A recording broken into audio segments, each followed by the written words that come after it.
ਸਾਰੀ ਸਾਧ ਸੰਗਤ ਨੂੰ ਇਸ ਗੁਰੂ ਨਾਨਕ ਦੀ ਫੁਲਵਾੜੀ ਦੇ ਵਿੱਚ ਜੀ ਆਇਆਂ ਨੂੰ ਜੀ ਸਦਕੇ ਔਰ ਵੈਲਕਮ। ਔਰ ਗੁਰੂ ਮਹਾਰਾਜ ਦੀ ਬਖਸ਼ਿਸ਼ ਨਾਲ ਇਹ ਕਲਾਸਾਂ ਇਸ ਤਰ੍ਹਾਂ ਹੀ ਚੱਲਦੀਆਂ ਰਹਿਣ ਔਰ ਅਸੀਂ ਵੀ ਸੁਸੱਜੇ ਬਣ ਸਕੀਏ। ਔਰ ਅੱਜ ਦਾ ਜੋ ਇਹ ਸਬਜੈਕਟ ਹੈ ਉਹ ਵਾਕਈ ਕਿਸ ਤਰੀਕੇ ਦੇ ਨਾਲ ਅਸੀਂ ਆਪਣੇ ਆਪ ਨੂੰ ਸੂਝਵਾਨ ਬਣਾ ਕੇ ਔਰ ਗੁਰੂ ਮਹਾਰਾਜ ਦੀ ਬਖਸ਼ਿਸ਼ ਲੈ ਸਕੀਏ। ਸਾਡਾ ਤੇ ਮੈਂ ਕਹਾਂਗਾ ਹਾਲੇ ਤੇ ਹਾਲ ਹੋਈ ਹੈ ਕਿ ਮੂਰਖੇ ਨਾਲ ਨਾ ਲੁੱਝੀਏ ਵਾਲੀ ਗੱਲ ਹੈ। ਮੂਰਖ ਤੋਂ ਅਸੀਂ ਕਿਸ ਤਰ੍ਹਾਂ ਨਾਲ ਅਸੀਂ ਆਪਣੇ ਆਪ ਨੂੰ ਇਹ ਸਾਂਝ ਕਰਕੇ ਅਸੀਂ ਉਸ ਰਸਤੇ ਸੱਚੇ ਮਾਰਗ ਤੇ ਚੱਲ ਸਕੀਏ। ਅੱਜ ਦਾ ਟੌਪਿਕ ਬਹੁਤ ਹੀ ਇੱਕ ਵਿਦਵਾਨਿਕ ਟੌਪਿਕ ਹੈਗਾ ਔਰ ਬੜਾ ਹੀ ਸਰਲ ਲੇਕਿਨ ਬੜਾ ਅਦਭੁਤ ਟੌਪਿਕ ਹੈਗਾ।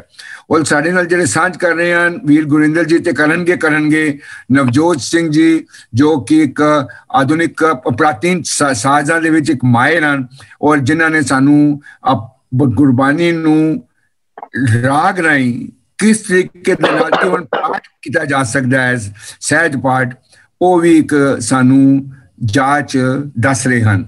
ਤੇ ਓਵਰ ਟੂ ਵੀਰ ਗੁਰਵਿੰਦਰ ਜੀ, ਪਲੀਜ਼ ਕਲਾਸ ਨੂੰ ਅੱਗੇ ਕੈਰੀ ਕਰੋ ਔਰ ਆਓ ਸਾਰੇ ਨਾਲ ਮਿਲ ਕੇ ਗੁਰੂ ਦੇ ਇਸ ਖਜ਼ਾਨੇ ਵਿੱਚੋਂ ਖੋਜਣਾ ਚਾਲੂ ਕਰੀਏ।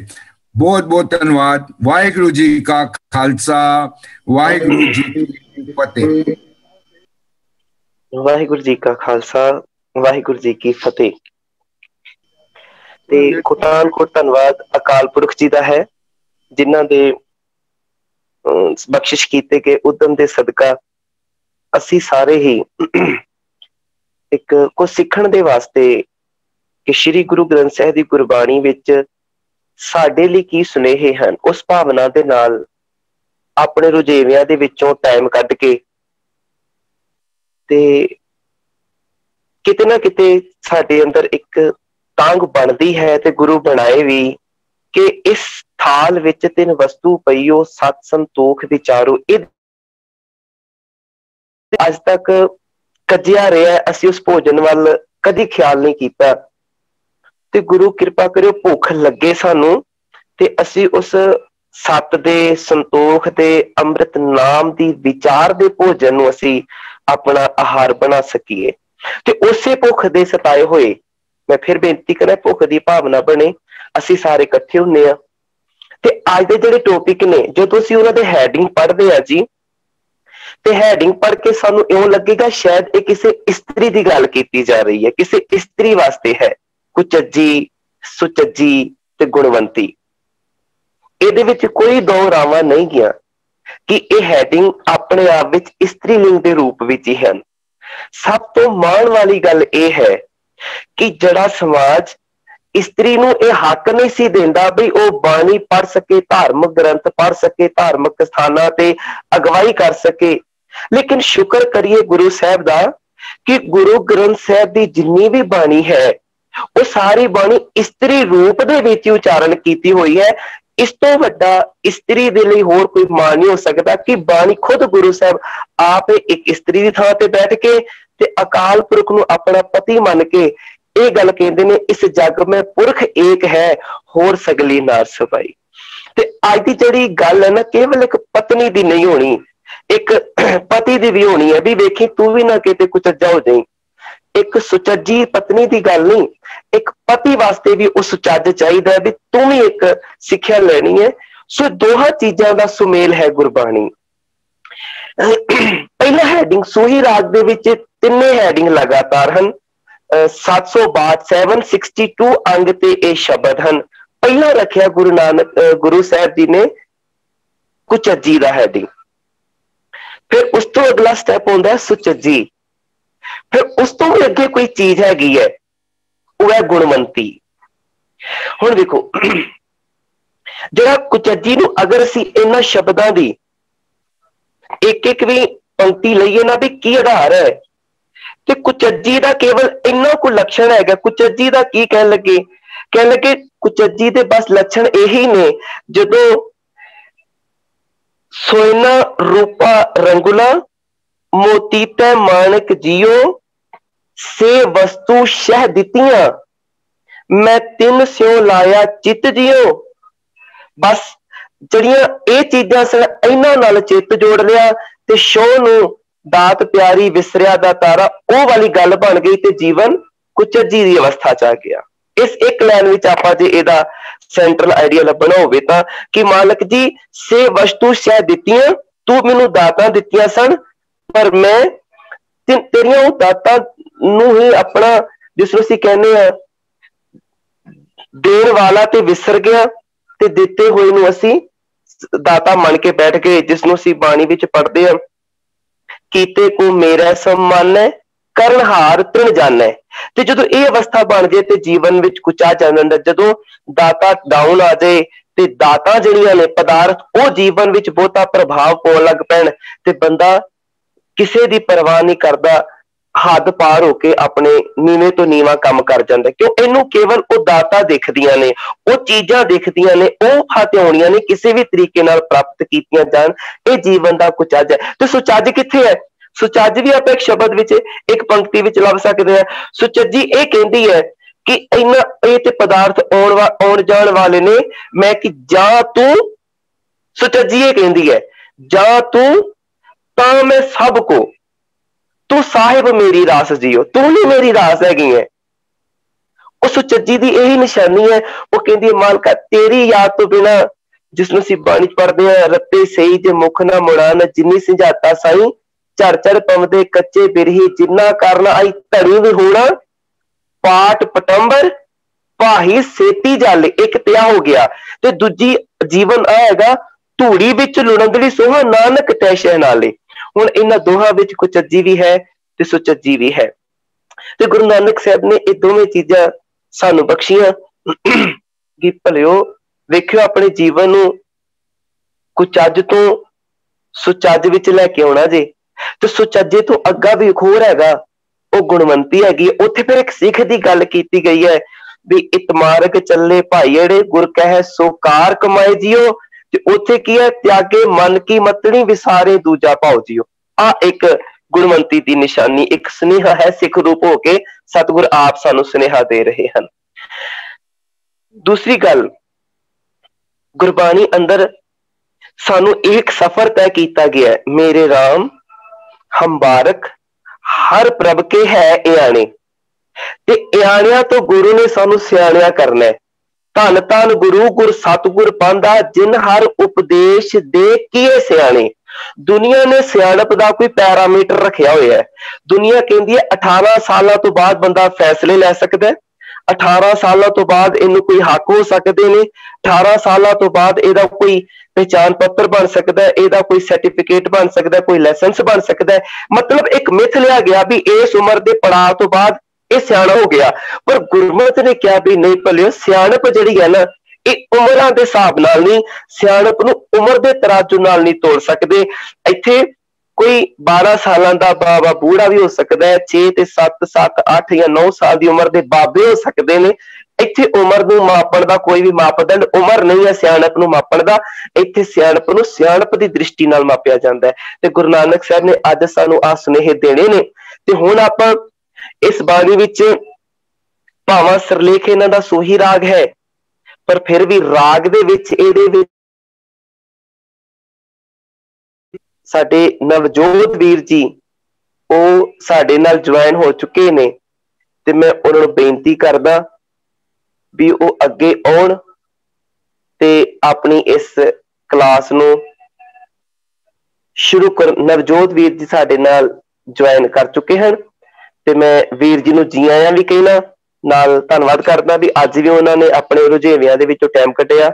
ਤੇ ਆਓ ਆਪਾਂ ਹੁਣ ਨਵਜੋਤ ਵੀਰ ਜੀ ਪਾਸੋਂ ਪਹਿਲਾਂ ਕੁਚੱਜੀ ਦਾ ਕੀ ਹਿਸਾਬ ਕਿਤਾਬ ਜੇ ਤੇ ਸੁਚੱਜੀ, ਤੇ ਸਤਿਗੁਰ ਮਿਹਰ ਕਰੇ ਅੱਜ ਅਸੀਂ ਇੱਕ ਯਤਨ ਕਰ ਲਈਏ ਜੇ ਕਿਤੇ ਕੁਚੱਜ ਹੈਗਾ ਉਹਨੂੰ ਕੱਢ ਕੇ ਸੁਚੱਜ ਨੂੰ ਅਪਣਾਈਏ, ਤਾਂ ਕਿ ਇੱਕ ਜਿਨਕੇ ਚੋਲੇ ਰਤੜੇ ਪਿਆਰੇ ਕੰਤ ਤਿਨਾ ਕੇ ਪਾਸ ਵਾਲੀ ਗੱਲ ਬਣ ਜਾਏ। ਤੇ ਫਿਰ ਸਤਿਗੁਰ ਕਹਿੰਦਾ ਇਹੋ ਜਿਹੇ ਜੀਵਨ ਧੂੜ ਤਿਨਾ ਕੀਜੇ ਮਿਲੇ ਜੀ ਕਹੋ ਨਾਨਕੀ ਅਰਦਾਸ। ਤੇ ਮੈਂ ਵੀਰ ਜੀ ਨੂੰ ਬੇਨਤੀ ਕਰਦਾ ਹੁਣ ਅਗਲੀ ਅਗਵਾਈ ਸਾਡੇ ਵੀਰ ਨਵਜੋਤ ਸਿੰਘ ਜੀ ਕਰਨਗੇ। ਜੀ ਆਇਆਂ ਨੂੰ ਵੀਰ ਜੀ। ਹਾਂਜੀ, ਵਾਹਿਗੁਰੂ ਜੀ ਕਾ ਖਾਲਸਾ, ਵਾਹਿਗੁਰੂ ਜੀ ਕੀ ਫਤਿਹ। ਵਾਹਿਗੁਰੂ ਜੀ ਕੀ ਫਤਿਹ ਜੀ। ਮੇਰੀ ਆਵਾਜ਼ ਆ ਰਹੀ ਜੀ ਸਾਰਿਆਂ ਨੂੰ? ਹਾਂਜੀ ਹਾਂਜੀ ਵੀਰ ਜੀ, ਬਿਲਕੁਲ ਜੀ, ਬਿਲਕੁਲ ਆ ਰਹੀ ਹੈ ਜੀ। ਬਹੁਤ ਧੰਨਵਾਦ ਜੀ। ਸਾਰਿਆਂ ਦਾ ਜੀਓ ਆਇਆਂ ਨੂੰ ਜੀ, ਸਾਰਿਆਂ ਦਾ ਸਵਾਗਤ ਹੈ ਨਾਨਕ ਸਾਹਿਬ ਸੱਚੇ ਪਾਤਸ਼ਾਹ ਜੀ ਦੀ ਬਾਣੀ ਦੀ ਵਿਚਾਰ ਨੂੰ ਆਪਣੇ ਹਿਰਦਿਆਂ ਦੇ ਅੰਦਰ ਵਸਾਉਣ ਲਈ ਇਸ ਗੁਰਮੁਖਤਾਈ ਵਾਲੀ ਜਿਹੜੀ ਬੈਠਕ ਹੈਗੀ ਆ, ਅਸੀਂ ਉਹਦਾ ਸਵਾਗਤ ਕਰਦੇ ਹਾਂ। ਭਾਈ ਗੁਰਦਾਸ ਜੀ ਦੀ ਵਾਰ ਵਿੱਚ ਜਿਸ ਤਰ੍ਹਾਂ ਅਸੀਂ ਅੱਜ ਜੁੜ ਕੇ ਬੈਠੇ ਹਾਂ ਨਾ, ਉਹਦਾ ਇੱਕ ਬਹੁਤ ਕਮਾਲ ਦਾ ਜ਼ਿਕਰ ਆਇਆ। ਸਾਧ ਸੰਗਤ ਅਸਥਾਨ ਜਗਮਗ ਨੂਰ ਹੈ, ਤੁਸੀਂ ਸ਼ਾਇਦ ਸੁਣਿਆ ਹੋਵੇਗਾ ਸਾਰਿਆਂ ਨੇ ਸ਼ਬਦ। ਭਾਈ ਗੁਰਦਾਸ ਜੀ ਜ਼ਿਕਰ ਕਰਦੇ ਨੇ ਕਿ ਜਿਹੜੀ ਜਿੱਥੇ ਸਤ ਸੰਗਤ ਹੁੰਦੀ ਹੈ, ਜਿੱਥੇ ਪੋਜ਼ਿਟਿਵ ਗੱਲਾਂ ਹੁੰਦੀਆਂ ਨੇ, ਜਿੱਥੇ ਗੁਰੂ ਦੀ ਗੱਲ ਹੁੰਦੀ ਆ, ਜ਼ਿੰਦਗੀ ਨੂੰ ਸਵਾਰਨ ਦੀ ਗੱਲ ਹੁੰਦੀ ਆ, ਉੱਥੇ ਇੰਨਾ ਚਾਨਣ ਹੁੰਦਾ ਆ ਕਿ ਲੱਖ ਲੱਖ ਸਸੀਅਰ ਭਾਨ ਕਿਰਨ ਠਰੂਰ ਹੈ, ਕਿ ਜੇਕਰ ਲੱਖ ਸੂਰਜ ਵੀ ਚੜ ਜਾਏ, ਲੱਖ ਸਸੀਅਰ ਤੇ ਚੰਦਰਮਾ ਤੇ ਸੂਰਜ, ਲੱਖ ਲੱਖ ਸੂਰਜ ਤੇ ਚੰਦਰਮਾ ਵੀ ਚੜ ਜਾਣ ਤੇ ਉਨਾ ਚਾਨਣ ਨਹੀਂ ਹੁੰਦਾ ਜਿੰਨਾ ਚਾਨਣ ਤੁਹਾਨੂੰ ਵੀਰ ਗੁਰਵਿੰਦਰ ਸਿੰਘ ਜੀ ਵੰਡ ਰਹੇ ਸੀ ਕਿ ਗੁਰੂ ਦੀ ਬਾਣੀ ਸਾਡੇ ਵਾਸਤੇ ਕੀ ਹੈਗੀ ਹੈ। ਤਾਂ ਮੈਨੂੰ ਹੁਕਮ ਲਾਇਆ ਗਿਆ ਸੀ ਕਿ ਤੁਸੀਂ ਕੁਚੱਜੀ ਤੇ ਸੁਚੱਜੀ ਦੇ ਉੱਤੇ ਬੋਲਣਾ ਹੈ, ਤੇ ਮੇਰੀ ਜ਼ਿੰਦਗੀ ਦੇ ਵਿੱਚ ਮੇਰੇ ਜੀਵਨ ਸਾਥੀ ਬਣ ਕੇ ਜਿਹੜੇ ਆਏ ਨੇ ਕਰਮਜੀਤ ਕੌਰ, ਉਹਨਾਂ ਨੂੰ ਤੁਸੀਂ ਨਾਲ ਲੈ ਕੇ ਆਉਣਾ। ਤੇ ਮੈਂ ਆਪਣਾ ਵਾਅਦਾ ਪੂਰਾ ਕੀਤਾ। ਅਸੀਂ ਬੇਸਿਕਲੀ ਜਿਹੜਾ ਵੀਰ ਰਣਜੋਤ ਸਿੰਘ ਹੈਗੇ ਨੇ, ਜਿਹੜੇ ਮੇਰੇ ਨਾਲ ਸਾਈਡ ਦੇ ਉੱਪਰ ਦਿਲਰੁਬਾ ਪਲੇ ਕਰਦੇ ਆ, ਦਿਲਰੁਬਾ ਦੀ ਸੇਵਾ ਕਰਦੇ ਆ, ਉਹਨਾਂ ਦੇ ਭੈਣ ਜੀ ਨੇ ਛੋਟੇ, ਉਹਨਾਂ ਤੋਂ ਉਹਨਾਂ ਦੀ ਮੈਰਿਜ ਹੈਗੀ ਆ। ਤਾਂ ਉਹ ਅਸੀਂ ਜਿਹੜੀ ਡੇਟ ਸੀ ਉਹ ਸਾਰੀ ਡਿਸਕਸ ਕਰਕੇ ਰੱਖੀ ਸੀ। ਤੇ ਉਹ ਅੱਜ ਕੁਦਰਤੀ ਆਪਣੇ ਸੈਸ਼ਨ ਦਾ ਦਿਨ ਵੀ ਉਹੀ ਸੀ, ਤੇ ਉਹਨਾਂ ਦੇ ਅੱਜ ਕੱਲ ਨੂੰ ਉਹਨਾਂ ਦੀ ਮੈਰਿਜ ਹੈਗੀ ਆ, ਤੇ ਅੱਜ ਅਸੀਂ ਉੱਥੇ ਆਏ ਹੋਏ ਸੀ ਸਾਰੇ। ਸੋ ਸਭ ਤੋਂ ਪਹਿਲਾਂ ਕਰਮਜੀਤ ਕੌਰ ਤੁਹਾਨੂੰ ਫਤਿਹ ਬੁਲਾਉਣਗੇ ਜੀ, ਤੁਸੀਂ ਪਹਿਲਾਂ ਉਹਨਾਂ ਨਾਲ ਰੂਬਰੂ ਹੋ ਜਾਓ, ਫਿਰ ਆਪਾਂ ਅਗਲੀ ਗੱਲ ਕਰਦੇ ਹਾਂ ਜੀ। अच्छा, वाहिगुरु जी की फतेह। वाहिगुरु जी का खालसा, वाहिगुरु जी की फतेह। बोले सोनिहाल।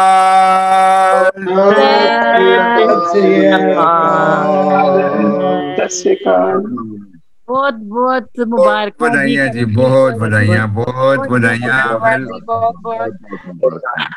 और वेलकम टू दिस ग्रुप। ਤੇ ਨਵਜੋਤ ਜੀ ਤੁਹਾਨੂੰ ਬੇਨਤੀ ਕਰਾਂਗਾ, ਇਹਨਾਂ ਦਾ ਮੋਬਾਈਲ ਨੰਬਰ ਵੀ ਸਾਨੂੰ ਦੇ ਦੇਣਾ ਤਾਂ ਕਿ ਇਹਨਾਂ ਨੂੰ ਇੰਡੀਪੈਂਡੈਂਟ ਅਸੀਂ ਆਪਣਾ ਮੈਂਬਰ ਬਣਾ ਲਈਏ। ਠੀਕ ਹੈ ਸਰ, ਚਲੋ ਜੀ, ਬਹੁਤ ਬਹੁਤ ਵਧਾਈਆਂ। ਤੇ ਜ਼ਿਆਦਾ ਟਾਈਮ ਨਹੀਂ ਲੈ ਰਹੇ ਕਿਉਂਕਿ ਨਹੀਂ ਤੇ ਅਸੀਂ ਖੁੱਲੀਆਂ ਗੱਪੇ ਵਿੱਚ ਗੱਲਾਂ ਕਰਦੇ। ਤੇ ਸਾਰੀ ਸੰਗਤ ਵੱਲੋਂ ਬਹੁਤ ਬਹੁਤ ਵਧਾਈਆਂ। ਵਾਹਿਗੁਰੂ ਆਪੇ ਹੀ ਕਿਰਪਾ ਕਰੇਗਾ।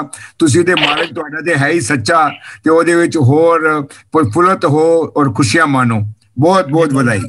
ਬਹੁਤ ਧੰਨਵਾਦ ਜੀ, ਬਹੁਤ ਧੰਨਵਾਦ ਜੀ।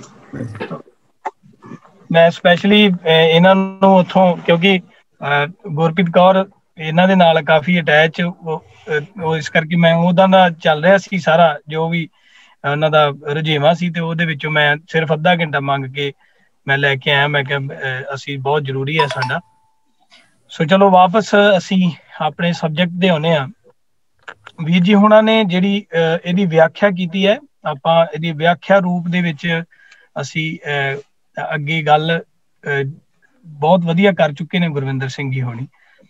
ਤੋ ਕੁਚੱਜੀ ਤੇ ਸੁਚੱਜੀ ਇਹਨੂੰ ਸਮਝਣ ਵਾਸਤੇ ਇੱਕ, ਕਿਉਂਕਿ ਜੇ ਤੁਸੀਂ ਸਟੋਰੀ ਦੇ ਨਾਲ ਸਮਝੋਗੇ ਤਾਂ ਤੁਹਾਨੂੰ ਬਹੁਤ ਛੇਤੀ ਸਮਝ ਆਉਣੀ ਹੈ ਕਿ ਕੁਚੱਜੀ ਤੇ ਸੁਚੱਜੀ ਕੀ ਹੁੰਦੀ ਹੈ। ਉਸ ਤੋਂ ਪਹਿਲਾਂ ਮੈਂ ਆਪ ਜੀ ਨਾਲ ਪੰਜਾਬੀ ਦੇ ਇਹ ਜਿਹੜੇ ਠੇਠ ਲਫ਼ਜ਼ ਨੇ, ਠੇਠ ਮਤਲਬ ਜਿਹਨੂੰ ਬੇਸਿਕ ਲਫ਼ਜ਼ ਕਹਿੰਦੇ ਆ, ਕੁਚੱਜੀ ਪੰਜਾਬ ਦੇ ਵਿੱਚ, ਪੰਜਾਬੀ ਭਾਸ਼ਾ ਦੇ ਵਿੱਚ ਸਭ ਤੋਂ ਪੁਰਾਣਾ ਤੇ ਸਭ ਤੋਂ ਟ੍ਰੈਡੀਸ਼ਨਲ ਲਫ਼ਜ਼ ਹੈਗਾ ਕੁਚੱਜੀ।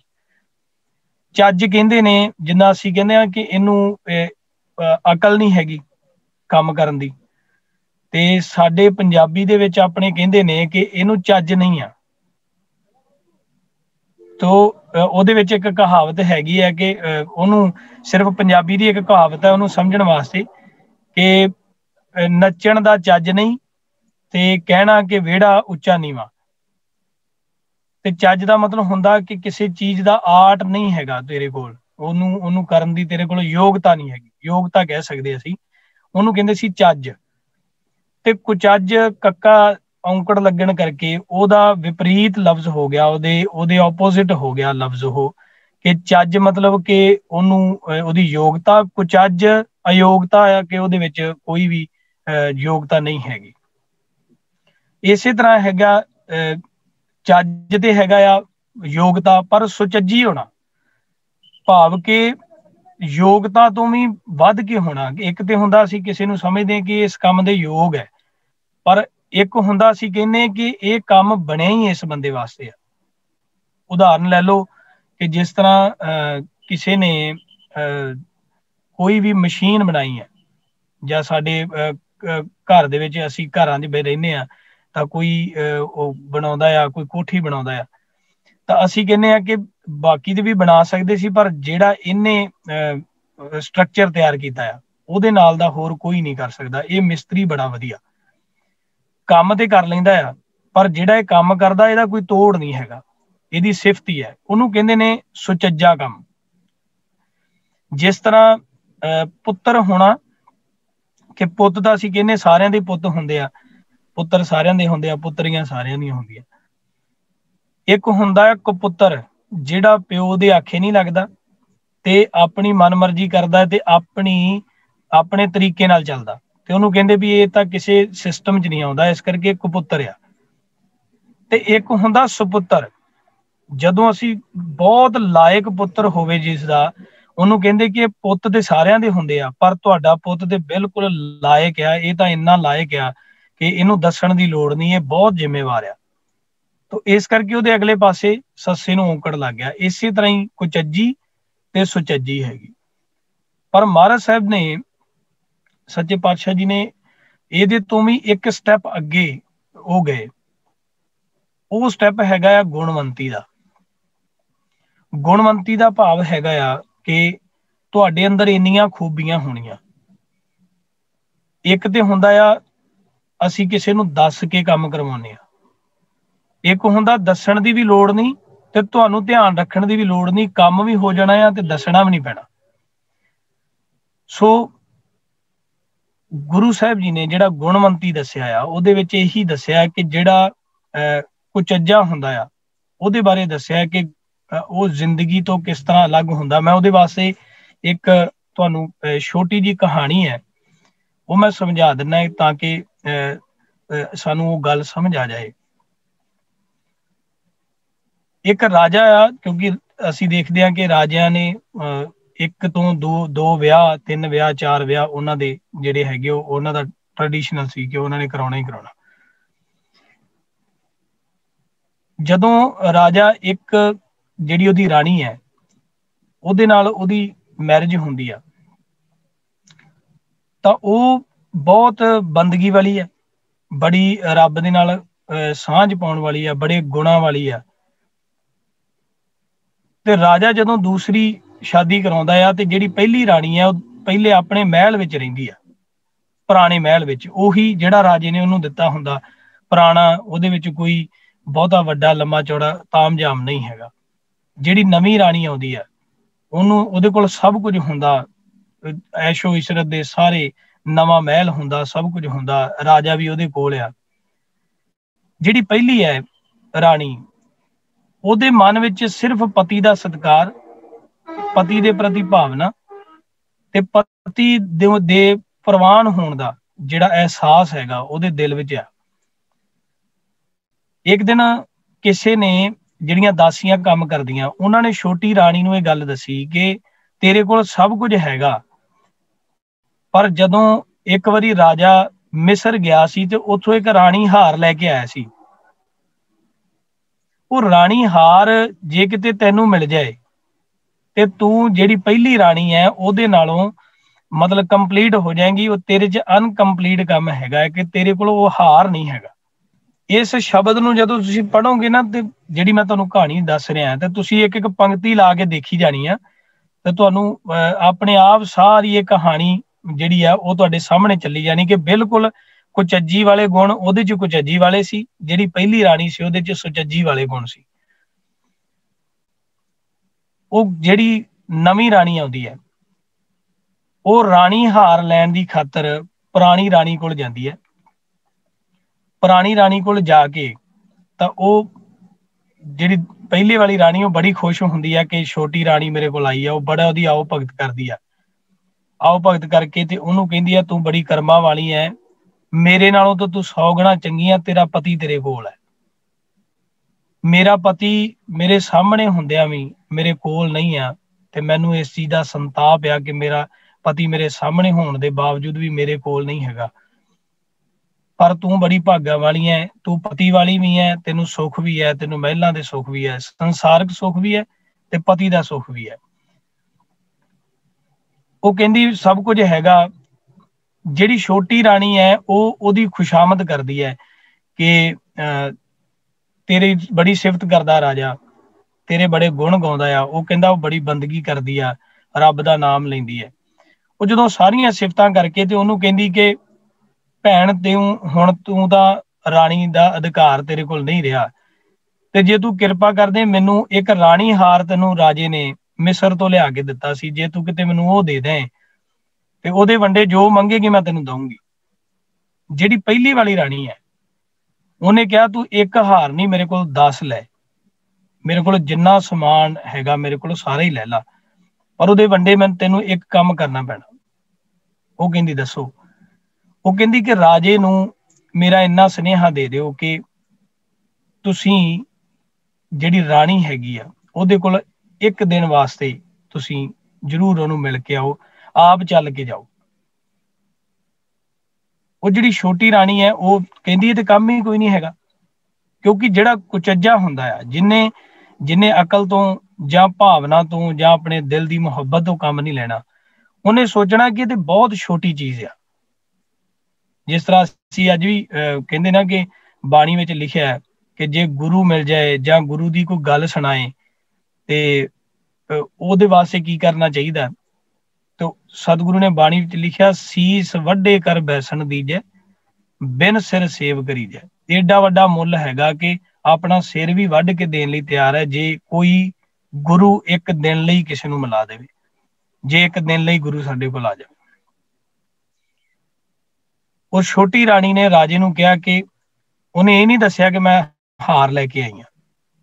ਉਹਨੇ ਉਹਦੀਆਂ ਵੱਡੀ ਰਾਣੀ ਦੀਆਂ ਬੜੀਆਂ ਸਿਫਤਾਂ ਕੀਤੀਆਂ ਕਿ ਤੁਹਾਨੂੰ ਜਾਣਾ ਚਾਹੀਦਾ, ਉਹ ਤੁਹਾਨੂੰ ਯਾਦ ਕਰਦੀ ਸੀ, ਅੱਜ ਮੈਂ ਮਿਲ ਕੇ ਆਈ ਸੀ। ਉਹ ਰਾਜਾ ਉਹਦੇ ਕਹਿਣ ਤੇ ਸੁਨੇਹਾ ਭੇਜਦਾ ਕਿ ਮੈਂ ਤੈਨੂੰ ਅੱਜ ਮਿਲਣ ਆ ਰਿਹਾ। ਉਹ ਜਿੰਨਾ ਕੁ ਉਹਦੇ ਕੋਲੋਂ ਹੋ ਸਕਿਆ, ਚਾਹੇ ਉਹਦੇ ਕੋਲ ਚਾਦਰਾਂ ਪਾਟੀਆਂ, ਚਾਹੇ ਉਹਦੇ ਕੋਲ ਮੰਜਾ ਉਸ ਤਰ੍ਹਾਂ ਦਾ ਨਹੀਂ, ਪਲੰਗ ਨਹੀਂ, ਉਹਨੇ ਫਿਰ ਵੀ ਆਪਣੇ ਵੱਲੋਂ ਸਾਰੇ ਘਰ ਨੂੰ ਸ਼ਿੰਗਾਰਿਆ ਕਿ ਅੱਜ ਮੇਰੇ ਪਤੀ ਨੇ ਮੇਰੇ ਘਰ ਆਉਣਾ। ਸਾਰਾ ਘਰ ਸ਼ਿੰਗਾਰ ਕੇ ਤਾਂ ਉਹ ਜਦੋਂ ਪਤੀ ਆਉਂਦਾ ਹੈ ਤੇ ਉਹਨੂੰ ਬਿਠਾਉਂਦੀ ਹੈ, ਉਹਦੇ ਪੈਰ ਧਵਾਉਂਦੀ ਹੈ, ਪੈਰ ਧਵਾ ਕੇ ਉਹਦਾ ਸਤਿਕਾਰ ਕਰਦੀ ਹੈ। ਇੰਨਾ ਸਤਿਕਾਰ ਰਾਜੇ ਨੂੰ ਉਸ ਰਾਣੀ ਤੋਂ ਅਲੱਗ ਹੋਏ ਤੋਂ ਪਹਿਲਾਂ ਜਾਂ ਬਾਅਦ ਵਿੱਚ ਕਦੀ ਨਾ ਮਿਲਿਆ। ਰਾਜੇ ਦੇ ਅੱਖਾਂ 'ਚ ਪਾਣੀ ਆ ਗਿਆ। ਉਹਨੇ ਕਿਹਾ ਵੀ ਤੂੰ ਮੰਗ ਕੀ ਮੰਗਣਾ ਚਾਹੁੰਦੀ ਹੈ। ਉਹ ਕਹਿੰਦੀ ਨਹੀਂ, ਸਭ ਤੋਂ ਪਹਿਲਾਂ ਅਸੀਂ ਉਸ ਰੱਬ ਦਾ ਸ਼ੁਕਰ ਕਰਨਾ ਕਿ ਉਹਨੇ ਇਹ ਘੜੀ ਮਿਲਾਈ ਹੈ ਕਿ ਤੁਸੀਂ ਮੈਨੂੰ ਮਿਲੇ। ਸਭ ਤੋਂ ਪਹਿਲਾਂ ਆਪਾਂ ਸਤਸੰਗਤ ਕਰਾਂਗੇ, ਅਸੀਂ ਰੱਬ ਦਾ ਨਾਮ ਲਵਾਂਗੇ। ਉਹ ਰਾਜੇ ਨੂੰ ਬੈਠ ਕੇ ਕੁਝ ਘੜੀਆਂ ਸਤਸੰਗਤ ਕਰਦੀ ਹੈ। ਰਾਜੇ ਨੇ ਉਹਨੂੰ ਪੁੱਛਿਆ ਕਿ ਤੇਰੇ ਮਿਲਣ ਦਾ ਸਬੱਬ ਕੀ ਹੈ। ਮੈਨੂੰ ਛੋਟੀ ਰਾਣੀ ਆਈ ਸੀ ਮੇਰੇ ਕੋਲ, ਉਹਨੇ ਕਿਹਾ ਵੀ ਤੂੰ ਉਹ ਬੜੀਆਂ ਸਿਫਤਾਂ ਕਰਦੀ ਸੀ, ਪਰ ਮੈਨੂੰ ਵਿਚਲੀ ਗੱਲ ਦੱਸੋ ਕੀ ਹੈ। ਉਹ ਕਹਿੰਦੀ ਕਿ ਉਹ ਰਾਣੀ ਹਾਰ ਚਾਹੁੰਦੀ ਸੀ, ਉਹ ਲੈ ਗਈ। ਰਾਜੇ ਨੇ ਉੱਥੇ ਬੈਠਿਆ ਕਿ ਚਿੱਠੀ ਲਿਖੀ ਛੋਟੀ ਰਾਣੀ ਨੂੰ ਕਿ ਤੂੰ ਰਾਣੀ ਹਾਰ ਰੱਖ ਲਾ ਤੇ ਮੈਂ ਜਿਸ ਨੂੰ ਆਪਣੇ ਉਹਨੇ ਉੱਥੇ ਲਿਖਿਆ ਕਿ ਜਿਹਨੂੰ ਸਿਰਫ ਆਪਣੇ ਸ਼ਿੰਗਾਰ ਦਾ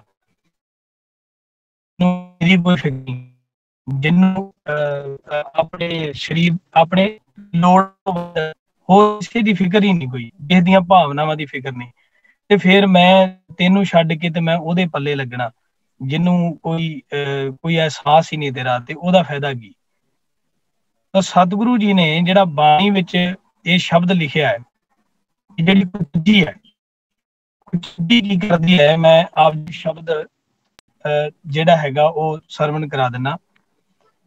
ਮਨ ਕੁਚੱਜੀ ਅਮਾਵਣ ਡੋਸੜੇ ਹੋਂ ਕਿਉਂ ਸਹਰਾਵਣ ਜਾਉ ਜੀਓ। ਇੱਕ ਦੂ ਇੱਕ ਚੜ੍ਹਾਉਂਦੀਆਂ ਕੌਣ ਜਾਣਾ ਮੇਰਾ ਨਾਉ ਜੀਓ। ਹੋ ਸਕਦਾ ਰੱਬ ਦੇ ਘਰ ਦੇ ਵਿੱਚ ਮੇਰੇ ਤੋਂ ਵੀ ਅਗਾਂਹ ਵਾਲੇ ਹੋਣ, ਕੋਈ ਮੇਰੇ ਤੋਂ ਵੀ ਅੱਗੇ ਦੀ ਗੱਲ ਕਰਨ ਵਾਲੇ, ਮੇਰੇ ਤੋਂ ਵੀ ਜ਼ਿਆਦਾ ਬੰਦਗੀ ਕਰਨ ਵਾਲੇ, ਮੇਰੇ ਤੋਂ ਵੀ ਜ਼ਿਆਦਾ ਮੁਹੱਬਤ ਕਰਨ ਵਾਲੇ ਗੁਰੂ ਘਰ ਵਿੱਚ ਬੈਠੇ ਹੋਣ। ਅਸੀਂ ਕਈ ਵਾਰੀ ਇਸ ਗੱਲ ਤੇ ਮਾਣ ਕਰਦੇ ਹਾਂ ਕਿ ਮੈਨੂੰ 20 ਸਾਲ ਹੋ ਗਏ ਸੇਵਾ ਕਰਦੇ ਨੂੰ, ਮੈਨੂੰ 30 ਸਾਲ ਹੋ ਗਏ ਸੇਵਾ ਕਰਦੇ ਨੂੰ, ਮੈਨੂੰ 20 ਸਾਲ ਹੋ ਗਏ ਮੈਂ ਗੁਰਦੁਆਰਾ ਸਾਹਿਬ ਜਾਣਾ, ਪਰ ਪਤਾ ਕੋਈ ਨਹੀਂ ਕਿ ਕੋਈ ਘਰ ਬੈਠਾ ਹੀ ਤੁਹਾਡੇ ਤੋਂ ਜ਼ਿਆਦਾ ਬੰਦਗੀ ਕਰਦਾ। ਮੈਨੂੰ ਮਾਤਾ ਦੀ ਯਾਦ ਆਈ ਹੈ ਕਿ ਜਿਨ੍ਹਾਂ ਦੀਆਂ ਜਿਹੜੇ ਗੁਰੂ ਹਰਗੋਬਿੰਦ ਸਾਹਿਬ ਵਾਸਤੇ ਚੋਲਾ ਸੀਂਦੇ ਹੁੰਦੇ ਸੀ, ਕਸ਼ਮੀਰ ਬੈਠੀ ਸੀ ਉਹ ਮਾਤਾ, ਤੇ ਇੰਨੀ ਬਿਰਧ ਹੋ ਚੁੱਕੀ ਸੀ ਕਿ ਆਉਣ ਜਾਣ ਦਾ ਸਾਧਨ ਹੀ ਨਹੀਂ ਰਿਹਾ, ਕਿਉਂਕਿ ਸਰੀਰ ਏਦਾਂ ਦਾ ਹੋ ਗਿਆ ਸੀ, ਬਿਰਧ ਹੋ ਗਿਆ। ਤੇ ਮਾਤਾ ਨੇ ਰੋਜ਼ ਨਾਲੇ ਚੋਲਾ ਬਣਾਉਣ, ਚਰਖਾ ਕੱਤਣਾ, ਚਰਖਾ ਕੱਤ ਕੇ ਉਹ ਜਿਹੜਾ ਸੂਤ ਕੱਤ ਕੇ ਤੇ ਗੁਰੂ ਹਰਗੋਬਿੰਦ ਸਾਹਿਬ ਸੱਚੇ ਪਾਤਸ਼ਾਹ ਵਾਸਤੇ ਚੋਲਾ ਬਣਾਉਣਾ। ਜਿੱਦਾਂ ਸੰਗਤ ਨੇ ਦੱਸਣਾ ਕਿ ਏਦਾਂ ਕੱਦ ਕਾਠ ਹੈ ਮਹਾਰਾਜ ਦਾ, ਏਡਾ ਵੱਡਾ ਸਰੀਰ ਹੈ, ਏਡਾ ਬਲੀ ਹੈਗਾ ਸਰੀਰ, ਇੰਨਾ ਕੱਦ ਆ। ਉਸ ਕੱਦ ਦੇ ਹਿਸਾਬ ਨਾਲ ਮਾਤਾ ਨੇ ਕੱਪੜਾ ਜਿਹੜਾ ਬੁਣਨਾ ਉਹ ਸ਼ੁਰੂ ਕਰਦਾ। ਤਾਂ ਰੋਜ਼ ਗੁਰੂ ਹਰਗੋਬਿੰਦ ਸਾਹਿਬ ਜੀ ਨੂੰ ਉਹਨਾਂ ਨੇ ਕਹਿਣਾ ਕਿ ਮਹਾਰਾਜ ਸੱਚੇ ਪਾਤਸ਼ਾਹ ਮੈਨੂੰ ਦਰਸ਼ਨ ਦਿਓ, ਮੈਂ ਤੁਹਾਨੂੰ ਭੇਟਾ ਦੇਣਾ ਚਾਹੁੰਦੀ, ਮੈਂ ਤਾਂ ਪਹੁੰਚ ਨਹੀਂ ਸਕਦੀ ਤੁਹਾਡੇ ਕੋਲ, ਤੁਸੀਂ ਕਦੇ ਇੱਧਰ ਲੰਘਦੇ ਮੈਨੂੰ ਦੀਦਾਰ। ਇਹ ਦੇਖੋ ਅਰਦਾਸ ਮਨ ਦੇ ਵਿੱਚ ਹੋ ਰਹੀ। ਇੱਧਰ ਗੁਰੂ ਹਰਗੋਬਿੰਦ ਸਾਹਿਬ ਜੀ ਨੂੰ ਡੱਲੇ ਇੱਕ ਚੌਧਰੀ ਤੇ ਉਹਦੀ ਘਰ ਵਾਲੀ ਇਨਵੀਟੇਸ਼ਨ ਦਿੰਦੇ ਆ ਆਪ ਜਾ ਕੇ ਕਿ ਸੱਚੇ ਪਾਤਸ਼ਾਹ ਅਸੀਂ ਇਸ ਇਲਾਕੇ ਦੇ ਚੌਧਰੀ ਆ ਤੇ ਤੁਸੀਂ ਇਸ ਦਿਨ ਨੂੰ ਸਾਡੇ ਘਰ ਇੱਕ ਸਮਾਗਮ ਰੱਖਿਆ ਹੋਇਆ ਤੁਹਾਡੇ ਆਓ ਭਗਤ ਵਾਸਤੇ, ਤੁਸੀਂ ਇੱਥੇ ਆਉਣਾ, ਅਸੀਂ ਏਦਾਂ ਮੇਰੇ ਕੋਲ ਇੰਨੀ ਜਾਇਦਾਦ ਆ। ਉਹ ਸਾਰਾ ਤਾਮਝਾਮ ਕੁਚੱਜਿਆਂ ਵਾਲਾ, ਉਹੀ ਇੱਕ ਦੂ ਇੱਕ ਚੜ੍ਹਾਉਂਦੀਆਂ ਕੌਣ ਜਾਣਾ ਮੇਰੇ ਨਾਮ, ਉਹੀ ਜਿਹੜੇ ਸਿਰਫ ਪਦਾਰਥਵਾਦ ਨਾਲ ਜ਼ਿਆਦਾ ਸੋਚਦੇ ਆ। ਤਾਂ ਜਦੋਂ ਗੁਰੂ ਹਰਗੋਬਿੰਦ ਸਾਹਿਬ ਜੀ ਦੀ ਇੱਕ ਅਰਦਾਸ ਦਾ ਟਾਈਮ ਹੁੰਦਾ, ਅਸੀਂ ਸੋਚਦੇ ਹਾਂ ਅਸੀਂ ਅਰਦਾਸ ਕਰਦੇ ਪੂਰੀ ਕਿਉਂ ਨਹੀਂ ਹੁੰਦੀ, ਪਰ ਮਾਲਕ ਨੇ ਇੱਕ ਟਾਈਮ ਨਿਯਤ ਕੀਤਾ ਹੁੰਦਾ। ਉਸ ਸਮੇਂ ਤੋਂ ਪਹਿਲਾਂ ਅਰਦਾਸ ਦਾ ਪ੍ਰਵਾਨ ਹੋਣਾ ਨਾਮੁਮਕਿਨ ਹੁੰਦਾ, ਕਿਉਂਕਿ ਹਰ ਇੱਕ ਚੀਜ਼ ਦਾ ਟਾਈਮ ਆ, ਸਮਾਂ ਹੈਗਾ।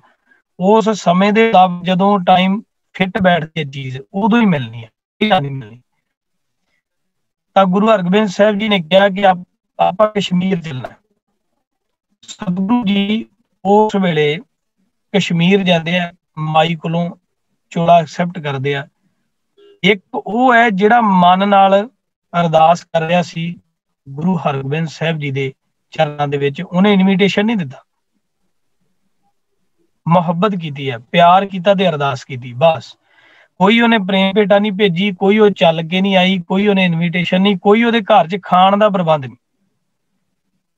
ਇੱਕ ਜਦੋਂ ਗੁਰੂ ਹਰਗੋਬਿੰਦ ਸਾਹਿਬ ਜੀ ਉੱਥੇ ਜਾਂਦੇ ਹੈ ਤੇ ਮਾਂ ਸਿਰਫ ਭੁੱਜੇ ਹੋਏ ਛੋਲੇ ਥਾਲੀ 'ਚ ਪਾ ਕੇ ਦਿੰਦੀ ਹੈ ਕਿ ਸੱਚੇ ਪਾਤਸ਼ਾਹ ਮੇਰੇ ਘਰ ਸਿਰਫ ਅੱਜ ਇੰਨਾ ਹੀ ਹੈ ਤੇ ਤੁਹਾਨੂੰ ਇੰਨਾ ਹੀ ਛਕਣਾ ਪੈਣਾ, ਕਿਉਂਕਿ ਤੁਸੀਂ ਦੱਸ ਕੇ ਨਹੀਂ ਆਏ, ਅਚਾਨਕ ਆਏ ਆ ਤੇ ਮੇਰੇ ਕੋਲ ਅੱਜ ਛੋਲੇ ਹੀ ਆ, ਤੇ ਜਾਂ ਆਹ ਕੱਪੜਾ ਆ ਜਿਹੜਾ ਮੈਂ ਤੁਹਾਡੇ ਵਾਸਤੇ ਤਿਆਰ ਕੀਤਾ ਚੋਲੇ ਦਾ।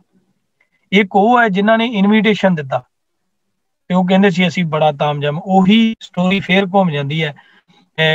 ਮਲਕ ਭਾਗੋ ਇਹ ਗੱਲ ਕਹਿੰਦਾ ਕਿ ਮੇਰੇ ਘਰ 36 ਪ੍ਰਕਾਰ ਦੇ ਭੋਜਨ ਤਿਆਰ ਹੋਏ, ਤੁਸੀਂ ਆਏ ਨਹੀਂ, ਪਰ ਗੁਰੂ ਨਾਨਕ ਸਾਹਿਬ ਕੋਧਰੇ ਦਾ ਪ੍ਰਸ਼ਾਦਾ ਛਕਦੇ ਹੈ ਭਾਈ ਲਾਲੋ ਜੀ ਦੇ ਘਰ ਬੈਠ ਕੇ ਕਿ ਸਾਨੂੰ ਸੰਤੁਸ਼ਟੀ ਹੈ, ਲਾਲੋ ਸਾਨੂੰ ਦਿਲ ਨਾਲ ਯਾਦ ਕਰਦਾ ਆ, ਤੇ ਜਿਹੜਾ ਮਲਕ ਭਾਗੋ ਉਹ ਆਪਣੀ ਚੌਧਰ ਦੇ ਸਿਰ ਤੇ ਯਾਦ ਕਰਦਾ। ਕੁਚੱਜੀ ਤੇ ਸੁਚੱਜੀ ਇਹਨਾਂ ਦੋਨਾਂ ਸਾਖੀਆਂ ਦੇ ਵਿੱਚ ਹੀ ਆਪ ਜੀ ਨੂੰ ਸਮਝ ਆ ਗਿਆ ਹੁੰਦਾ ਕਿ ਕੁਚੱਜਾ ਕੌਣ ਹੁੰਦਾ ਤੇ ਸੁਚੱਜੀ ਕੌਣ ਹੁੰਦੀ। ਇਸੇ ਤਰ੍ਹਾਂ ਸਤਿਗੁਰੂ ਜੀ ਨੇ ਇਹਨੂੰ ਰਾਗ ਸੂਹੀ ਦੇ ਵਿੱਚ ਦਰਜ ਕੀਤਾ ਹੈ, ਕਿਉਂਕਿ ਜਿਹੜਾ ਰਾਗ ਸੂਹੀ ਹੈ, ਜਿੰਨੀ ਵੀ ਰਾਗ ਸੂਹੀ ਦੇ ਵਿੱਚ ਬਾਣੀ ਲਿਖੀ ਹੋਈ ਉਹ ਸਾਰੀ ਬਾਣੀ ਪਤੀ ਪਤਨੀ ਦੇ ਮਿਲਾਪ ਦੀ ਕਹਾਣੀ ਹੈ। ਉਹਦੇ ਵਿੱਚ ਸਿਰਫ ਤੇ ਸਿਰਫ ਕੋਈ ਵੀ ਸ਼ਬਦ ਤੁਸੀਂ ਦੇਖ ਲਓ ਰਾਗ ਸੂਹੀ ਦੇ ਵਿੱਚ, ਉਹਦੇ ਵਿੱਚ ਪਤੀ ਤੇ ਪਤਨੀ ਦਾ ਜ਼ਿਕਰ ਕੀਤਾ। ਲਾਵਾਂ ਜਿਹੜੀਆਂ ਹੈਗੀਆਂ ਉਹ ਵੀ ਤੁਸੀਂ ਦੇਖੋਗੇ ਕਿ ਸੂਹੀ ਰਾਗ ਦੀਆਂ ਅਸੀਂ ਸ਼ਬਦ ਪੜ੍ਹਦੇ ਹਾਂ, ਆਵੋ ਸੱਜਣਾ ਹਉ ਦੇਖਾਂ ਦਰਸ਼ਨ ਤੇਰਾ ਰਾਮ, ਉਹ ਵੀ ਰਾਗ ਸੂਹੀ ਦੇ ਵਿੱਚ ਹੈ। ਸੋ ਇਸ ਤਰ੍ਹਾਂ ਸਤਿਗੁਰੂ ਨੇ ਇਹਨੂੰ ਰਾਗ ਸੂਹੀ ਵਿੱਚ ਦਰਜ ਕੀਤਾ। ਇਹਦਾ ਜਿਹੜਾ ਕੁਚੱਜੀ ਹੈਗੀ ਆ, ਇਹਨੂੰ ਜਦੋਂ ਅਸੀਂ ਪੜ੍ਹਨਾ ਆ ਜਾਂ ਜਦੋਂ ਅਸੀਂ ਇਹਦਾ ਪਾਠ ਕਰਨਾ ਆ, ਤੇ ਜਿਹੜੀ ਇਹਦੀ ਫੀਲ ਹੈਗੀ ਆ ਉਹ ਹਮੇਸ਼ਾ ਸਾਡੇ ਦਿਮਾਗ ਦੇ ਵਿੱਚ ਇਹੀ ਬਣੀ ਹੋਣੀ ਚਾਹੀਦੀ ਹੈ ਕਿ ਸਾਡੇ 'ਚ ਗੁਣ ਨਹੀਂ ਹੈਗੇ ਤੇ ਅਸੀਂ ਹੈ ਬਾਹਰੋਂ ਬਹੁਤ ਅਸੀਂ ਵੱਡੇ ਦਿਖ ਰਹੇ ਹਾਂ, ਬਾਹਰੋਂ ਅਸੀਂ ਬਹੁਤ ਚੰਗੇ ਦਿਸ ਰਹੇ ਹਾਂ, ਪਰ ਸਾਡੇ 'ਚ ਗੁਣ ਨਹੀਂ ਹੈਗੇ। ਸਾਡੇ ਕੰਮ ਕੁਚੱਜਿਆਂ ਵਾਲੇ ਆ, ਪਰ ਸਾਨੂੰ ਸਾਡੀ ਸਿਫਤ ਹੁੰਦੀ ਹੈ, ਬਾਹਰੋਂ ਸਾਨੂੰ ਲੋਕ ਸਾਡੀ ਪ੍ਰਸ਼ੰਸਾ ਵੀ ਕਰਦੇ ਆ, ਪਰ ਸਾਡੇ 'ਚ ਸਿਫਤ ਨਾਂ ਦੀ ਕੋਈ ਚੀਜ਼ ਨਹੀਂ। ਜਦੋਂ ਇਸ ਦਰਦ ਵਿੱਚ ਭਿੱਜ ਕੇ ਤੇ ਅਸੀਂ ਰਾਗ ਸੂਹੀ ਦੇ ਵਿੱਚ ਕੁਚੱਜੀ ਗਾਉਂਦੇ ਆ, ਤਾਂ ਉਹਦਾ ਜਿਹੜਾ ਹੈਗਾ ਜਿਹੜਾ ਮੂਡ ਹੈਗਾ ਉਹ ਇੱਕ ਉਦਾਸੀ ਵਾਲਾ ਲਾ ਕੇ ਚਲੋ, ਕਿ ਉਹਨੂੰ ਬੜੀ ਸੈਡਨੈਸ ਹੋਣੀ ਚਾਹੀਦੀ ਹੈ ਉਹਦੇ ਵਿੱਚ ਜਦੋਂ ਅਸੀਂ ਪੜ੍ਹਨਾ ਹੈ। ਤੇ ਜਦੋਂ ਸੁਚੱਜੀ ਪੜ੍ਹਨਾ ਹੈ ਤੇ ਰਾਗ ਉਹੀ ਰਹਿਣਾ ਹੈ, ਪਰ ਤੁਹਾਡੇ ਬ੍ਰੇਨ ਦਾ, ਦਿਮਾਗ ਦਾ ਜਿਹੜਾ ਪੱਧਰ ਹੈਗਾ ਤੇ ਉਹ ਖੁਸ਼ੀ ਦੇ ਵਿੱਚ ਤਬਦੀਲ ਹੋ ਜਾਣਾ ਚਾਹੀਦਾ ਕਿ ਮੇਰੇ 'ਚ ਗੁਣ ਹੈਗੇ ਆ, ਮੇਰਾ ਅਕਾਲ ਪੁਰਖ ਜਾਂ ਜੋ ਲੋਕ ਮੇਰੀ ਸਿਫਤ ਕਰਦੇ ਆ ਉਹ ਇਸ ਕਰਕੇ ਕਰਦੇ ਆ ਕਿ ਗੁਣ ਹੈਗੇ ਆ। ਅਹਿਸਾਸ ਹੋਵੇ ਤੁਹਾਨੂੰ ਅੰਦਰੋਂ। ਤੁਸੀਂ ਇਹਨੂੰ ਸਮਝਣ ਵਾਸਤੇ ਇੱਕ ਚੀਜ਼ ਉਦਾਹਰਨ ਬਹੁਤ ਪਿਆਰੀ ਹੈਗੀ ਸਾਡੇ ਘਰਾਂ ਦੇ ਵਿੱਚ ਵੀ, ਜਾਂ ਅਸੀਂ ਆਮ ਸਮਾਜ ਦੇ ਵਿੱਚ ਜਦੋਂ ਵਿਚਰਦੇ ਹਾਂ, ਤਾਂ ਮੈਂ ਪਹਿਲਾਂ ਵੀ ਇੱਕ ਦਿਨ ਆਪ ਜੀ ਨੂੰ ਇੱਕ ਚੀਜ਼ ਦੱਸੀ ਸੀ ਪਹਿਲੇ ਸੈਸ਼ਨ ਦੇ ਵਿੱਚ, ਕਿ ਜਦੋਂ ਤੁਸੀਂ ਕਿਸੇ ਨੂੰ ਬੇਲੋੜੀ ਖੁਸ਼ੀ, ਜਿਹਨੂੰ ਕਹਿੰਦੇ ਆ ਉਹਨੂੰ ਲੋੜ ਨਹੀਂ ਹੈਗੀ, ਪਰ ਤੁਸੀਂ ਉਹਦੀ ਬੇਲੋੜੀ ਉਹਨੂੰ ਖੁਸ਼ੀ ਦੇਣੀ ਹੋਵੇ, ਤਾਂ ਤੁਹਾਨੂੰ ਇੱਕ ਕੰਮ ਕਰਨਾ ਪੈਂਦਾ ਕਿ ਉਹਦੀ ਸਿਫਤ ਕਰਨੀ ਪੈਂਦੀ। ਅਸੀਂ ਸਾਰੇ ਇਸ ਚੀਜ਼ ਨਾਲ ਜੁੜੇ ਹੋਏ ਹਾਂ। ਤੁਸੀਂ ਕਿਸੇ ਨੂੰ ਵੀ ਮਾੜਾ ਜਿਹਾ ਪੂਰਾ ਉਹਦਾ ਕੰਮ ਹੋਣ ਤੋਂ ਬਾਅਦ ਸਿਰਫ ਇੰਨਾ ਕਹਿ ਦਿਓ ਵੀ ਬਾਕੀ ਕੰਮ ਤੇ ਸਾਰੇ ਠੀਕ ਹੈ, ਪਰ ਤੇਰੇ 'ਚ ਆਹ ਨੁਕਸ ਹੈ, ਉਹਨੂੰ ਖੁਸ਼ੀ ਤੇ ਹੋਏਗੀ, ਪਰ ਖੁਸ਼ੀ ਦੇ ਨਾਲ ਨਾਲ ਉਹਨੂੰ ਉਨੀ ਗਮੀ ਹੋਣੀ ਹੈ ਕਿ ਜੇ ਮੇਰਾ ਆਹ ਕੰਮ ਸਹੀ ਸੀ, ਜੇ ਕਿਤੇ ਮੈਂ ਆਹ ਸਹੀ ਕਰ ਲੈਂਦਾ ਤੇ ਇਹਨੇ ਮੈਨੂੰ ਆਲ ਓਵਰ ਮੇਰੀ ਸਿਫਤ ਹੀ ਕਰਨੀ ਸੀ, ਇਹਨੇ ਮੇਰਾ ਨੁਕਸ ਨਹੀਂ ਸੀ ਕੱਢਣਾ।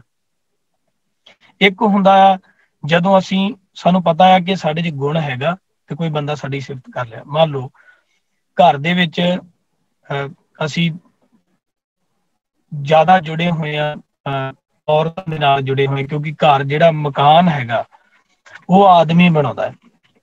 ਜਿਵੇਂ ਇੱਟਾਂ ਹੋ ਗਈਆਂ, ਸੀਮਟ ਹੋ ਗਿਆ, ਉਹਨੂੰ ਕਿੱਦਾਂ ਦਾ ਬਣਾਉਣਾ ਹੈ, ਉਹਦੀ ਡਿਜ਼ਾਈਨਿੰਗ ਕਿੱਦਾਂ ਦੀ ਕਰਨੀ ਹੈ, ਮਕਾਨ ਕਿੱਡਾ ਵੱਡਾ ਹੋਣਾ ਚਾਹੀਦਾ, ਕਿੰਨੇ ਏਰੀਏ 'ਚ ਹੋਣਾ ਚਾਹੀਦਾ, ਇਹ ਸਾਰਾ ਕੰਮ ਕਰਦਾ ਆ ਜਿਹੜਾ ਕੁਛ ਹੈਗਾ, ਜਿਹੜਾ ਮੇਲ ਹੈ। ਮਕਾਨ ਤੇ ਬਣਾ ਦਿੰਦਾ ਹੈ, ਪਰ ਉਹਨੂੰ ਘਰ ਬਣਾਉਣ ਵਾਸਤੇ ਔਰਤ ਚਾਹੀਦੀ ਹੁੰਦੀ ਹੈ।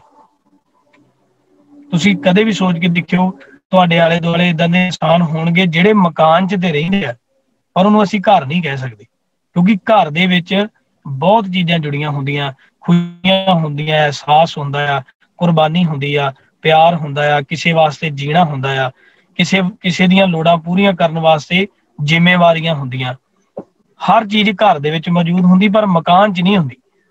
ਮਕਾਨ ਤੇ ਚਾਰ ਦੀਵਾਰੀ ਹੈ, ਜਦੋਂ ਮਰਜ਼ੀ ਖੜਾ ਕਰਕੇ ਉਹਦੇ ਵਿੱਚ ਬਹਿ ਜਾਓ, ਪਰ ਉਹਦੇ ਵਿੱਚ ਬੈਠਣ ਤੋਂ ਬਾਅਦ ਜਿਹੜਾ ਇਕੱਲਾਪਣ ਮਹਿਸੂਸ ਹੁੰਦਾ ਉਹ ਇਹੀ ਹੁੰਦਾ ਕਿ ਉਹ ਅਜੇ ਘਰ ਨਹੀਂ ਬਣਿਆ।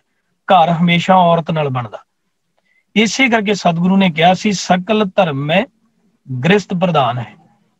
ਸਭ ਤੋਂ ਵੱਡਾ ਧਰਮ ਹੈ ਗ੍ਰਸਤੀ ਹੋਣਾ, ਕਿਉਂਕਿ ਜਿਹੜਾ ਇਨਸਾਨ ਗ੍ਰਸਤੀ ਹੋਏਗਾ ਉਹਨੂੰ ਘੱਟੋ ਘੱਟ ਉਹਦੇ ਵਾਸਤੇ ਇੰਨੀ ਕੁ ਤਾਂ ਉਹਦੀ ਜ਼ਿੰਮੇਵਾਰੀ ਬਣਦੀ ਹੈ ਕਿ ਜਿਹੜਾ ਜ਼ਿੰਦਗੀ ਜਿਹੜੀ ਮੇਰੇ ਨਾਲ ਜੁੜੀ ਹੋਈ ਹੈ ਉਹ ਘੱਟੋ ਘੱਟ ਮੇਰੇ ਤੋਂ ਬਹੁਤ ਆਸਾਂ ਲਾ ਕੇ ਬੈਠੀ ਹੈ ਕਿ ਇਹ ਮੇਰੇ ਵਾਸਤੇ ਆਹ ਕਰੇਗਾ, ਇਹਨੇ ਮੇਰੇ ਵਾਸਤੇ ਆਹ ਕਰਨਾ। ਤੇ ਜ਼ਿੰਮੇਵਾਰੀ ਨਿਭਾਉਂਦਾ ਮੈਂ ਇੰਨਾ ਸਿਆਣਾ ਹੋ ਜਾਣਾ, ਘਰ ਦੀ ਜ਼ਿੰਮੇਵਾਰੀ ਨਿਭਾਉਂਦਾ ਕਿ ਮੈਨੂੰ ਬਾਹਰ ਦੀ ਜ਼ਿੰਮੇਵਾਰੀ ਜਿਹੜੀ ਮਰਜ਼ੀ ਦੇ ਦਿਓ, ਉਸ ਤੋਂ ਬਾਅਦ ਮੈਨੂੰ ਉਹ ਬੋਝ ਨਹੀਂ ਲੱਗਣੀ।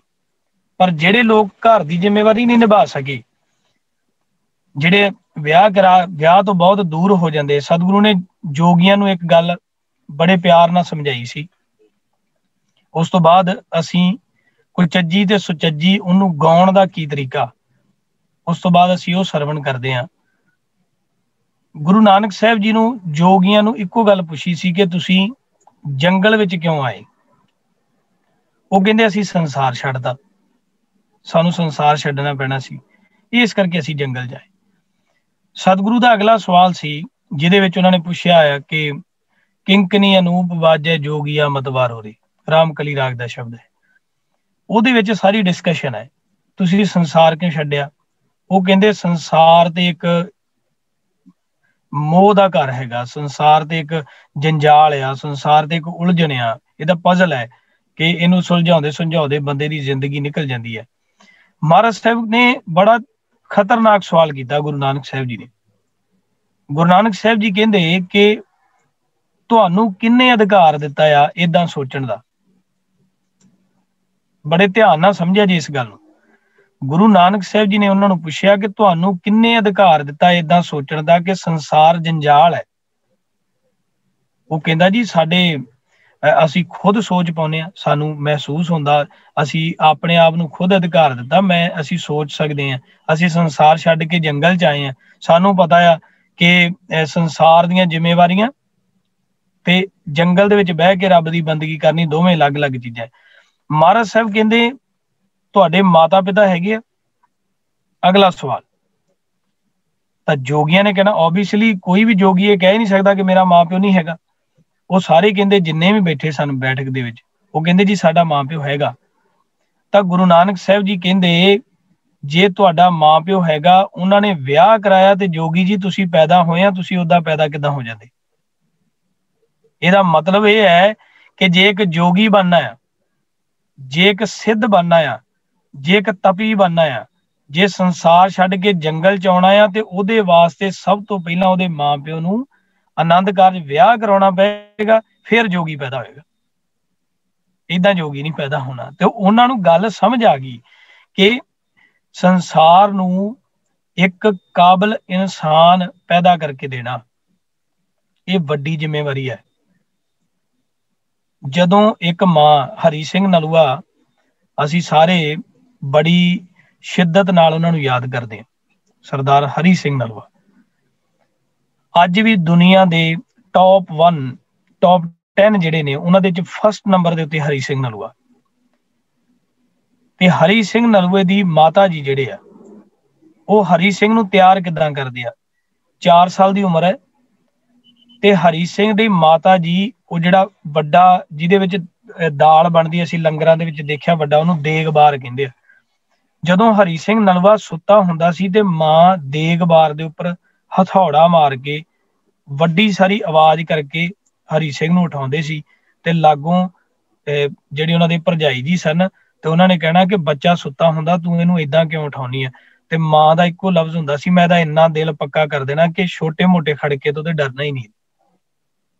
ਇਹਦਾ ਮਤਲਬ ਮਾਂ ਨੇ ਪਹਿਲਾਂ ਆਪਣੀ ਜ਼ਿੰਦਗੀ ਗ੍ਰਸਤ ਧਾਰਨ ਕੀਤਾ, ਫਿਰ ਇੱਕ ਸ਼ੇਰ ਪੁੱਤ ਜੰਮਿਆ, ਸੰਸਾਰ ਨੂੰ ਹਰੀ ਸਿੰਘ ਨਲੂਆ ਜੰਮ ਕੇ ਦਿੱਤਾ। ਇਸੇ ਕਰਕੇ ਭਾਈ ਗੁਰਦਾਸ ਜੀ ਕਹਿੰਦੇ ਆ ਕਿ ਸਕਲ ਧਰਮ ਮੈਂ ਗ੍ਰਸਤ ਪ੍ਰਧਾਨ। ਜੇ ਗ੍ਰਸਤੀ ਨਹੀਂ ਤਾਂ ਤੁਸੀਂ ਸੰਸਾਰ ਨੂੰ ਇੰਨੀ ਪਿਆਰੀ ਰੂਹਾਂ ਕਿੱਥੋਂ ਦੇ ਸਕਦੇ? ਜੇ ਗੁਰੂ ਗੋਬਿੰਦ ਸਿੰਘ ਸਾਹਿਬ ਜੀ ਆਨੰਦ ਕਾਰਜ ਜੀ ਨਾ ਕਰਾਉਂਦੇ ਤਾਂ ਸਾਡੇ ਕੋਲ 4 ਹੀਰੇ ਜਿਹੜੇ ਸਾਹਿਬਜ਼ਾਦਿਆਂ ਦੇ ਰੂਪ ਦੇ ਵਿੱਚ ਸਾਨੂੰ ਉਹਨਾਂ ਨੇ ਪੈਦਾ ਕਰਕੇ ਦਿੱਤੇ, ਉਹ ਕਿੱਥੋਂ ਆਉਂਦੇ? ਬਾਬਾ ਦੀਪ ਸਿੰਘ ਸਾਹਿਬ, ਉਹਨਾਂ ਦੇ ਮਾਤਾ ਪਿਤਾ ਸ਼ਾਦੀ ਨਾ ਕਰਾਉਂਦੇ ਤੇ ਬਾਬਾ ਦੀਪ ਸਿੰਘ ਦਾ ਜਨਮ ਹੀ ਨਾ ਹੁੰਦਾ। ਕਿੱਡੀ ਪਿਆਰੀ ਚੀਜ਼ ਦੱਸੀ ਹੈ ਕਿ ਮਹਾਰਾਜਾ ਰਣਜੀਤ ਸਿੰਘ ਦੇ ਮਾਤਾ ਜੀ, ਕਿਉਂਕਿ ਉਹਨਾਂ ਵੇਲਿਆਂ 'ਚ ਹੁੰਦਾ ਸੀ ਕਿ ਲੜਕੀ ਨੂੰ ਮਾਰ ਕੇ ਤੇ ਜਾਂ ਮਾਰ ਦਿੱਤਾ ਜਾਂਦਾ ਸੀ ਜਾਂ ਘੜੇ 'ਚ ਪਾ ਕੇ ਦੱਬ ਦਿੰਦੇ ਸੀ ਕਿ ਆਪੇ ਹੀ ਹੌਲੀ ਹੌਲੀ ਇਹ ਆਪਾਂ ਮਾਰਨਾ ਨਹੀਂ ਹੈ, ਇਹਨੇ ਆਪੇ ਹੀ ਮਰ ਜਾਣਾ। ਉਹਨੂੰ ਘੜੇ ਦੇ ਵਿੱਚ ਪਾਉਣਾ ਲੜਕੀ ਨੂੰ, ਤੇ ਉਤੋਂ ਬੰਦ ਕਰਕੇ ਉਹਨੂੰ ਜ਼ਮੀਨ ਦੇ ਵਿੱਚ ਦੱਬ ਆਉਣਾ ਉੱਥੇ ਜਾ ਕੇ, ਤੇ ਆਪੇ ਹੀ ਇਹਦੇ ਸਾਹ ਮੁੱਕ ਜਾਣੇ ਆ, ਜਿਸ ਦਿਨ ਇਹਦਾ ਦਿਨ ਆ ਗਿਆ ਇਹਨੇ ਮਰ ਜਾਣਾ। ਤੇ ਮਹਾਤਮਾ ਇੱਕ ਆਉਂਦੇ ਸਨ ਪੱਕੇ ਹੀ ਚੜ੍ਹਤ ਸਿੰਘ ਹੋਣਾ ਦੇ ਘਰ, ਉਹਨਾਂ ਕਿਹਾ ਵੀ ਤੁਹਾਡੇ ਬੇਬੀ ਹੋਣ ਵਾਲਾ ਸੀ, ਤੁਹਾਡੇ ਬੱਚਾ ਹੋਣ ਵਾਲਾ ਸੀ, ਤੇ ਬੀਬੀ ਮੌਜੂਦ ਆ ਪਰ ਬੱਚਾ ਨਹੀਂ ਹੈਗਾ, ਕਿੱਥੇ ਹੈ? ਉਹਨਾਂ ਨੇ ਸੰਗਦਿਆਂ ਨੇ ਦੱਸਿਆ ਨਾ, ਕਿਉਂਕਿ ਸਰਦਾਰ ਪਹਿਲਾਂ ਇਹ ਚਾਹੁੰਦੇ ਹੁੰਦੇ ਸਨ ਸਾਡੇ ਘਰ ਲੜਕੀ ਪੈਦਾ ਨਾ ਹੋਵੇ, ਕਿਉਂਕਿ ਜੇ ਲੜਕੀ ਪੈਦਾ ਹੋਈ ਤੇ ਕੋਈ ਜੰਜ ਲੈ ਕੇ ਸਾਡੇ ਘਰ ਆਏਗਾ ਤੇ ਸਾਨੂੰ ਨੀਵਾਂ ਹੋਣਾ ਪੈਣਾ। ਮਹਾਰਾਜਾ ਰਣਜੀਤ ਸਿੰਘ ਦੇ ਮਾਤਾ ਜੀ ਨੂੰ ਉਹਨਾਂ ਵੇਲਿਆਂ 'ਚ ਘੜੇ 'ਚ ਪਾ ਕੇ ਦੱਬ ਕੇ ਤੇ ਜ਼ਮੀਨ ਦੇ ਵਿੱਚ ਦੱਬ ਆਏ ਸੀ। ਮਹਾਤਮਾ ਨੇ ਕਿਹਾ ਇਹ ਬਹੁਤ ਵੱਡਾ ਪਾਪ ਆ। ਉਹ ਬੇਟੀ ਨੂੰ ਬਚਾਇਆ, ਉਹ ਵੱਡੀ ਹੋਈ, ਉਹਦੇ ਕੁੱਖੋਂ ਮਹਾਰਾਜਾ ਰਣਜੀਤ ਸਿੰਘ ਪੈਦਾ ਹੋਏ। ਇਸ ਕਰਕੇ ਸਾਨੂੰ ਸਮਝ ਆਉਂਦੀ ਹੈ ਕਿ ਸਕਲ ਧਰਮ ਮੈਂ ਗ੍ਰਸਤ ਪ੍ਰਧਾਨ ਹੈ। ਤੇ ਜਿੰਨਾ ਵੀ ਰਾਗ ਸੂਹੀ ਹੈ ਇਹਦੇ ਵਿੱਚ ਇਹੀ ਦੱਸਿਆ ਗਿਆ ਕਿ ਪਤੀ ਕਿੱਦਾਂ ਬਣਨਾ ਤੇ ਪਤਨੀ ਕਿੱਦਾਂ ਬਣਨਾ। ਜਦੋਂ ਅਸੀਂ ਪਤੀ ਤੇ ਪਤਨੀ ਦੇ ਉੱਤੇ ਗੱਲ ਕਰਦੇ ਹਾਂ ਤਾਂ ਉਹਦੇ ਵਿੱਚ ਰਾਗ ਸੂਹੀ ਦਾ ਬਹੁਤ ਵੱਡਾ ਰੋਲ ਹੈ। ਜਿਸ ਤਰ੍ਹਾਂ ਕੁਚੱਜੀ ਹੈ, ਜਦੋਂ ਅਸੀਂ ਇਹਨੂੰ ਪੜ੍ਹਨਾ ਤੇ ਇਹਦੇ ਜਿਹੜੇ ਲਫ਼ਜ਼ ਨੇ, ਅਲਫਾਜ਼ ਨੇ, ਉਹਨਾਂ ਅਲਫਾਜ਼ਾਂ ਨੂੰ ਪਹਿਲਾਂ ਗੌਰ ਨਾਲ ਦੇਖਣਾ। ਮੰਝ ਕੁਚੱਜੀ ਅਮਾਵਨ ਡੋਸੜੇ, ਹਾਂ ਕਿਉਂ ਸੁਹਰਾਵਣ ਜਾਉ ਜੀਓ। ਮੇਰੇ ਚ ਗੁਣ ਨਹੀਂ ਆ ਤੇ ਗੁਣ ਨਹੀਂ ਹੈਗਾ, ਫਿਰ ਮੈਂ ਆਪਣੇ ਪਤੀ ਨੂੰ, ਭਾਵ ਕਿ ਆਪਣੇ ਪਤੀ ਦੀ ਪੂਜਾ ਕਿਵੇਂ ਕਰਾਂ, ਆਪਣੇ ਪਤੀ ਨੂੰ ਖੁਸ਼ ਕਿਵੇਂ ਕਰਾਂ। ਦੂਜੇ ਪਾਸੇ ਮੇਰੇ ਨਾਲੋਂ ਬਹੁਤ ਗੁਣਵਾਨ ਹੈਗੀਆਂ, ਇੱਕ ਦੂ ਇੱਕ ਚੜ੍ਹੰਦੀਆਂ, ਕੌਣ ਜਾਣੇ ਮੇਰਾ ਨਾਉ ਜੀਓ। ਇਹਦੇ ਵਿੱਚ ਸਤਿਗੁਰੂ ਨੇ ਇਸਤਰੀ, ਸਾਨੂੰ, ਅਸੀਂ ਇਸਤਰੀਆਂ ਹਾਂ ਤੇ ਅਕਾਲ ਪੁਰਖ ਪਰਮੇਸ਼ਰ ਸਤਿਗੁਰੂ ਜੀ ਸਾਡੇ ਪਤੀ ਨੇ। ਇਹਦਾ ਸਿੱਧਾ ਸੰਬੰਧ ਜਿਹੜਾ ਹੈਗਾ ਉਹ ਇਹਦੇ ਨਾਲ ਲਿੰਕ ਹੁੰਦਾ। ਜਦੋਂ ਅਸੀਂ ਇਸ ਨੂੰ ਗਾਉਣਾ ਤੇ ਬੜਾ ਭਿੱਜ ਕੇ, ਬੜਾ ਉਦਾਸੀ, ਸੈਡਨੈਸ ਦੇ ਵਿੱਚ ਜਾ ਕੇ ਗਾਉਣਾ। ਮੰਝ ਕੁਚੱਜੀ ਅਮਾਵਣ ਡੋਸੜੇ, ਹਾਂ ਕਿਉਂ ਸੁਹਰਾਵਣ ਜਾਉ ਜੀਓ। ਮੰਝ ਕੁਚੱਜੀ ਅਮਾਵਣ ਡੋਸੜੇ, ਹਾਂ ਕਿਉਂ ਸੁਹਰਾਵਣ ਜਾਉ ਜੀਓ। ਇੱਕ ਦੋ ਇੱਕ ਚੜ੍ਹਨ ਦੀਆਂ, ਇੱਕ ਦੋ ਇੱਕ ਚੜ੍ਹਨ ਦੀਆਂ, ਕੌਣ ਜਾਣੇ ਮੇਰਾ ਨਾਉ ਜੀਓ।